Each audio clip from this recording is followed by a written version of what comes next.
trying to talk to him and he's like sinking into the... I know, I just want to sit like this. I don't know. This is the interview. You guys... Hey! How's it going? I take myself pretty seriously as a composer generally. Yeah. Thank you for joining us on Canary Sessions. My name is Hudson, and today we are joined by Peyton Clifford and his accompaniment, Alexander Nelson.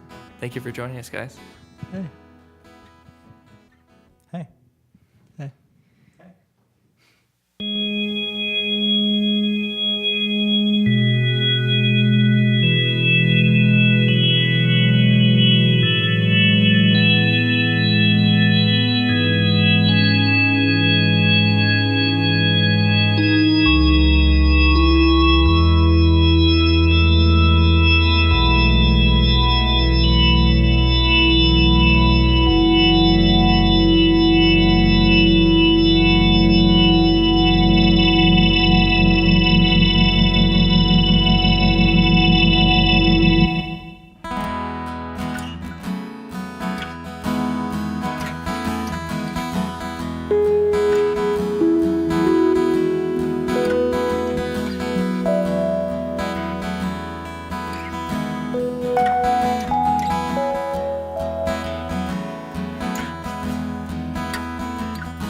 I saw you in the night, in the night, in the night.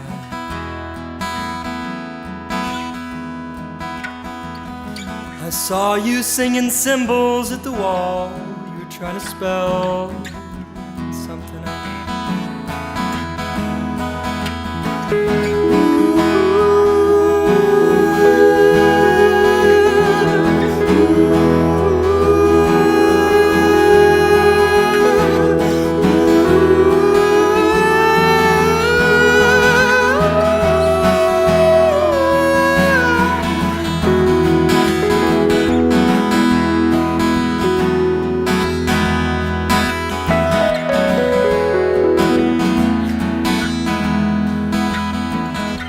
Saw you close your eyes, close your eyes, close your eyes. I saw you crack a smile, reconcile all that came before.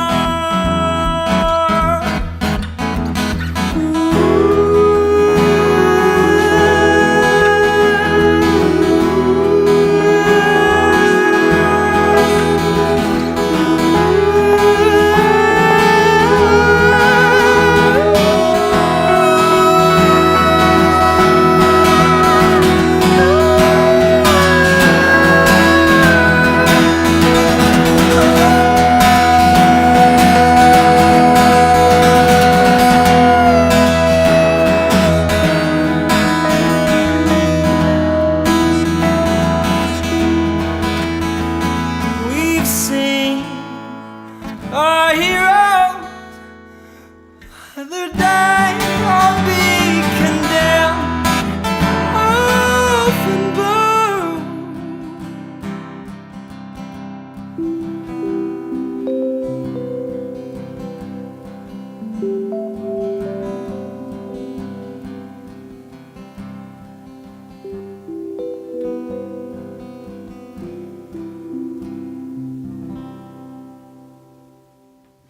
So, Peyton and Alexander Nelson.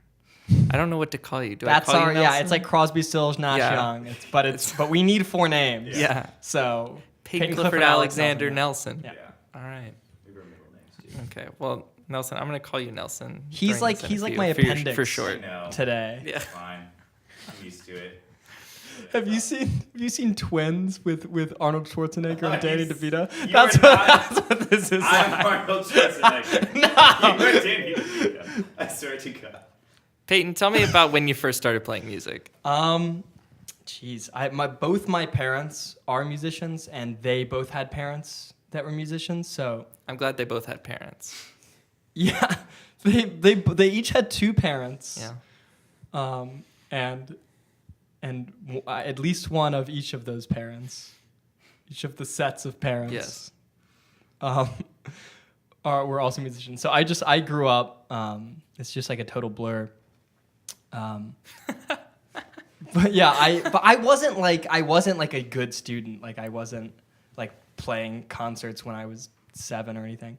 I was like, it was just always there. And then when I grew up a little and wanted to take something seriously, that was like the obvious thing. When was like the first time you like remember performing music and like being like, oh, this is great? Sure, yeah. The first time it really hit me was this is a good story. I was in 5th grade, and it was the end of the year. I was graduating from elementary school in Charlotte, North Carolina, and there was a talent show, and I sang My Chemical Romance's Welcome to the Black Parade for the talent show. And it wasn't, I like didn't even have a karaoke version. I just like played the CD and sang over top of it. And I'd never like sung by myself in front of people. Yeah. And I just like came alive like in that moment. I ran down and like high-fived everyone in the front row like while singing. It was like the first time I remember like finding joy in any sort of performance. That's a terrifyingly scary story because I had a very similar experience. Tell me. In exactly Charlotte, North Carolina. I was graduating elementary school in 5th grade, as one does. And we had an end-of-the-year talent show. Yeah. And I sang Boulevard of Broken Dreams No by Green Day. way! Yeah. Whoa. That's awesome. Yeah. I eventually did a Green Day song in a middle school talent show. No way. Yeah. Incredible. Which one? It was 21 Guns because it was on the heels of that album. Yeah. Incredible. Wow. Parallel lives. Yeah. And here we are. Here we are. Wow. What was the first instrument you got? The first instrument I ever got. Ooh, the first instrument like that was mine or that I played. I think yours because there's something like special and Sure. and there's just like a certain feeling you get. Sure. It was a 3/4 scale bass guitar by Hamer, I think was the brand. Yeah. The model was the Slammer. And so my brother's friends, he's an older brother, so all these older kids were in, and they would call it the Slammer Hammer. They'd pick it up and like play because it was comically small for them. I was a kid. I was like very little, and so they'd pick it up and be like the Slammer Hammer. But it was mine. It was my bass. That was my first instrument. How did it sound? Like a slammer like hammer? I just described. It sounded like the Slammer Hammer. Yeah, I mean probably like shit, but when you're 10, you don't care. Yeah. You're like, I'm slamming and I'm hamming, like I'm doing it. Slamming and hamming. I had not a care in the world.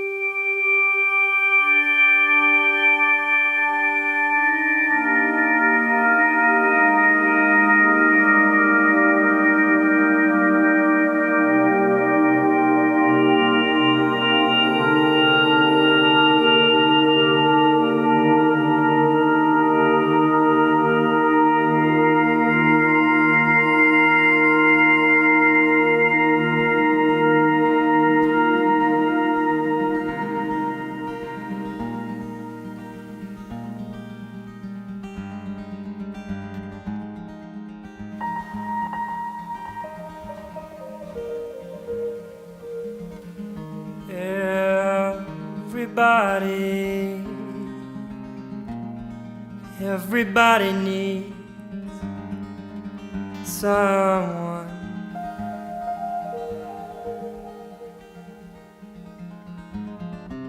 I've been living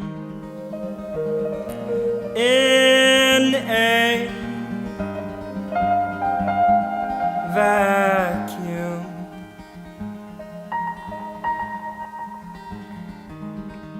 Little gifts and stupid platitudes like that delivered daily.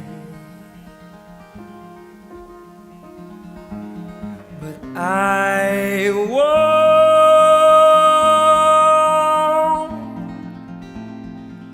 have them.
When you're writing songs, how do you go about that? Sure. It ends up being kind of a case by case basis because I try to do a lot of different work. You know, if I'm working with dancers, I try to be really collaborative and let the movement, especially, you know, kind of dialogue with the choreographer, have an effect on the writing process. If I'm working on a film, the images and, you know, if I can get like Foley sound before I start writing, that's gonna have an effect on that music. With just songs, I tend to get something down, like something on paper, and then I kind of leave it alone. I kind of step back and will return to it gradually. I rarely finish stuff really quickly, and if I do, I almost always end up revising it pretty heavily later. And I think because I tend to think really texturally, which is definitely it's kind of a new thing that's come up while I've been in school for music, as opposed to just writing songs in my room. But I'll get the song out, the kind of bones of the song, and I'll return to it and see, you know, all right, what happens if I use this timbre? What happens if I lead it with piano instead of guitar, or vice versa? What happens if it's just vocal layers? And I tend to think really kind of orchestrationally with it. And then the lyrics are kind of a separate, like, parallel process that I'll also return to those, and I end up kind of having to strip back maybe some of the cryptic nature of them, because that tends to be how they start, and I'm like, all right, what am I trying to say? Nelson, how about you?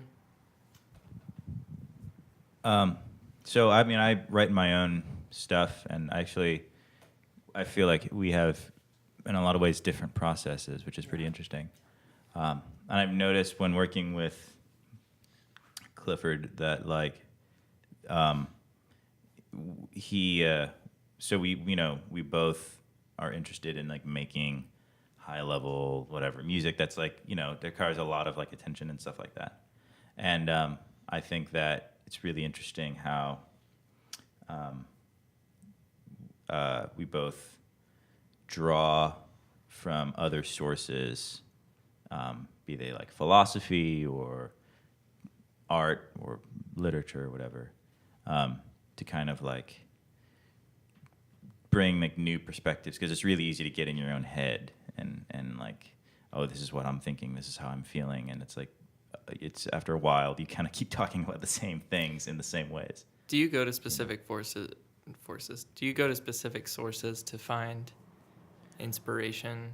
Yeah. For my songs, I oftentimes start with like an image of some kind, like a visual picture that I've seen in my life, or like a painting that is really interesting to me, and I try to describe it in like interesting ways. Huh. And that comes across in a lot of my lyrics. I think that when it comes to, in a lot of ways, whenever I've played music with my good bud here,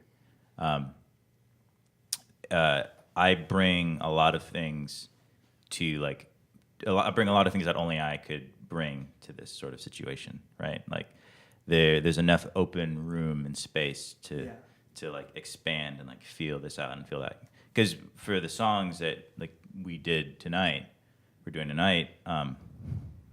he was like, well, this is kind of how I want it to feel. I was like, can I do this? He's like, yeah.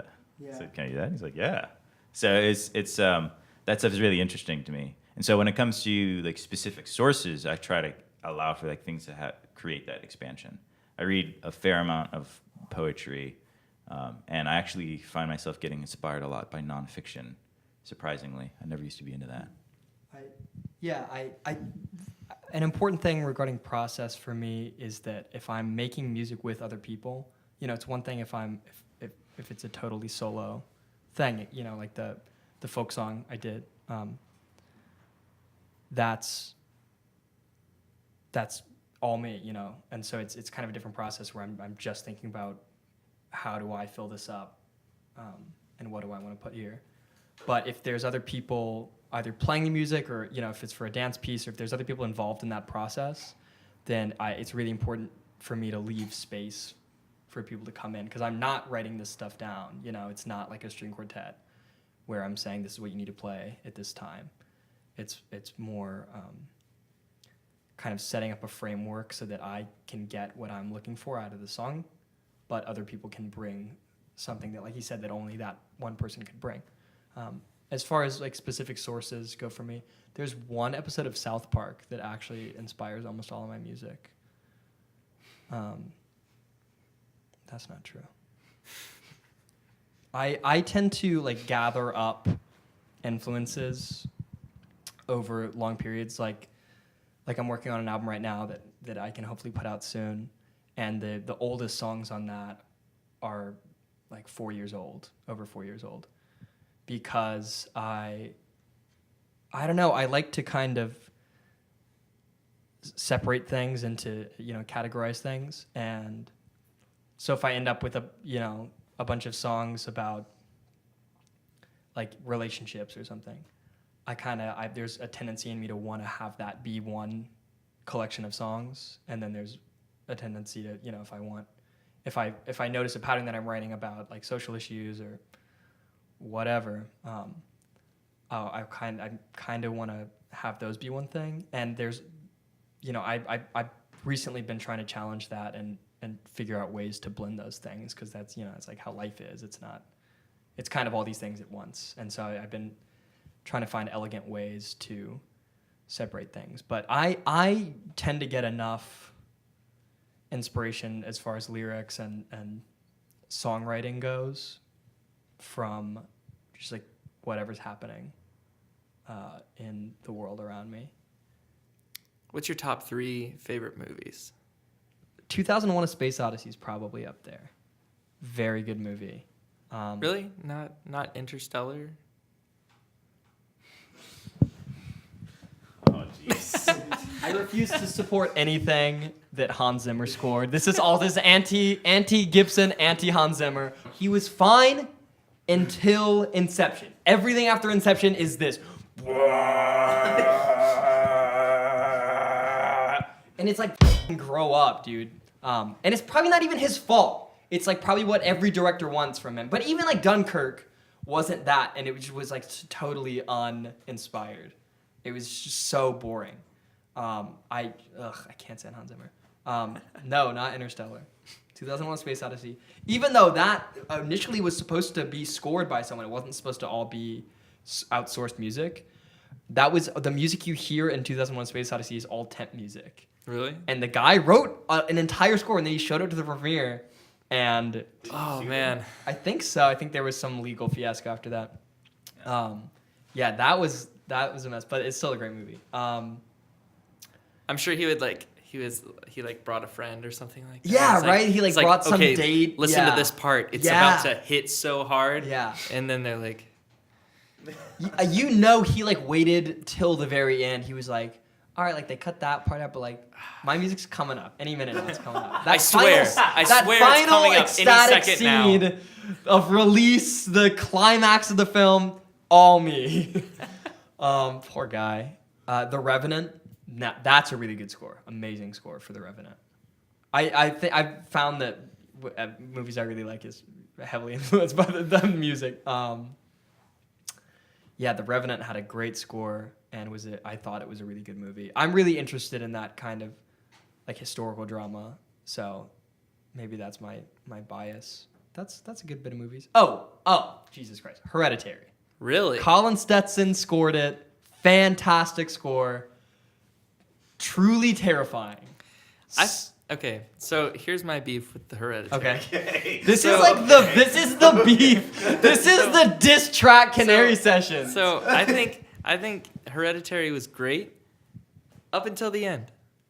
And I don't want to spoil it for anybody who hasn't seen it, but I Okay, think I think they took it too far. I haven't seen it. I think they took it too far with the like. I think they had to push it into the realm of it being an allegory for this thing rather than literally just the thing.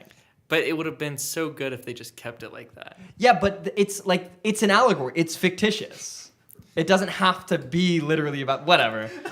The music's so good, and you can't deny that it's so scary. As a grown man who saw that movie, f you. I came home. You're a cinematographer, not a screenwriter. I came home. We're roommates. We live in a house with another musician. He had recently moved in, and for some reason he was bad about locking the door. He was bad about locking the front door. I saw like a late screening of it, so I got home at like 1 a.m. No one was home. The front door is open, and I was like, like it's one of the few times in my life as like a grown man knowing there's no one in there. I was so scared because Hereditary is the worst thing to see, and then come home and worry someone's in your house. Yeah. Hereditary.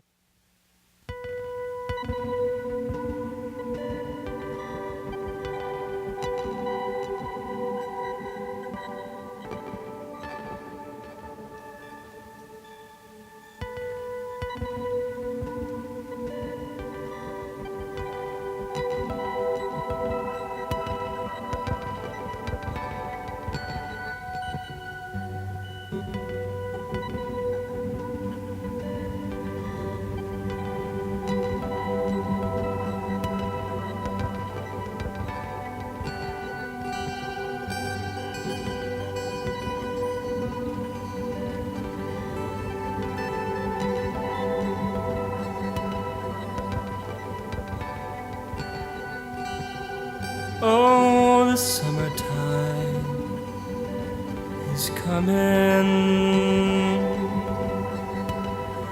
and the leaves are sweetly blooming,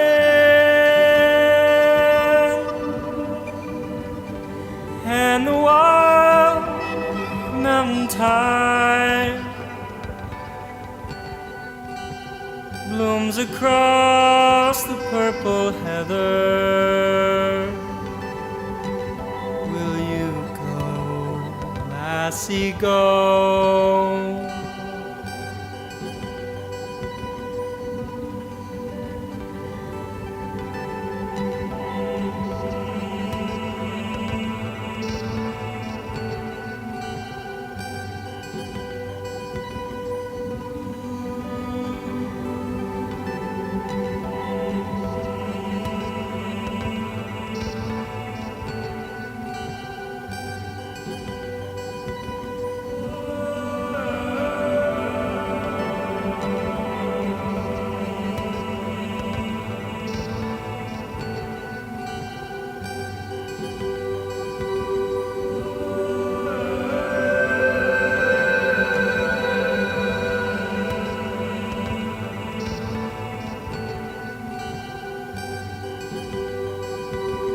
I will build my love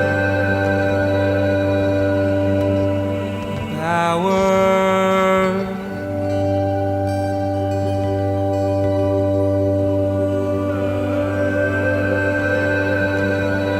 in a clear and crystal fountain.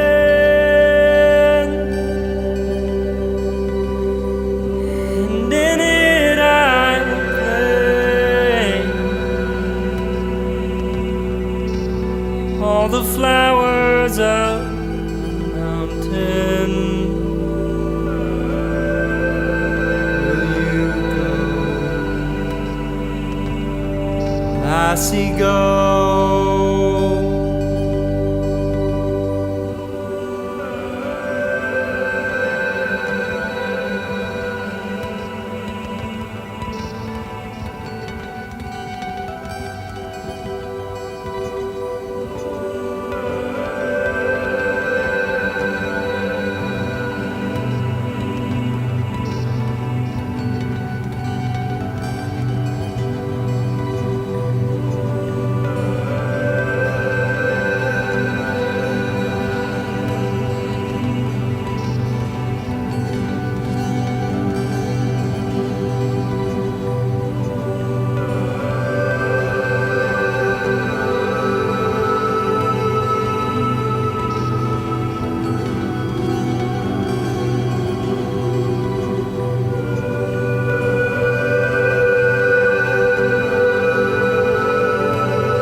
if my true love will not come,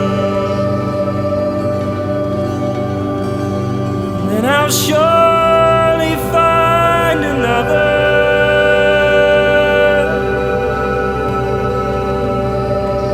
to pick wild mountain thyme all across the blooming heather.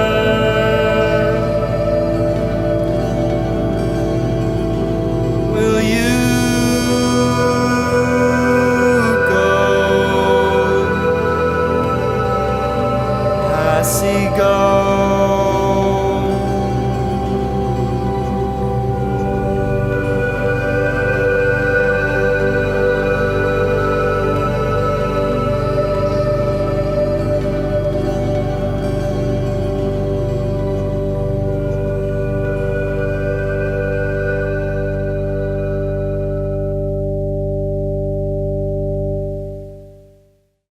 Your set was fantastic. Thank you. Thank you so much for having us. Yeah, of course, of course.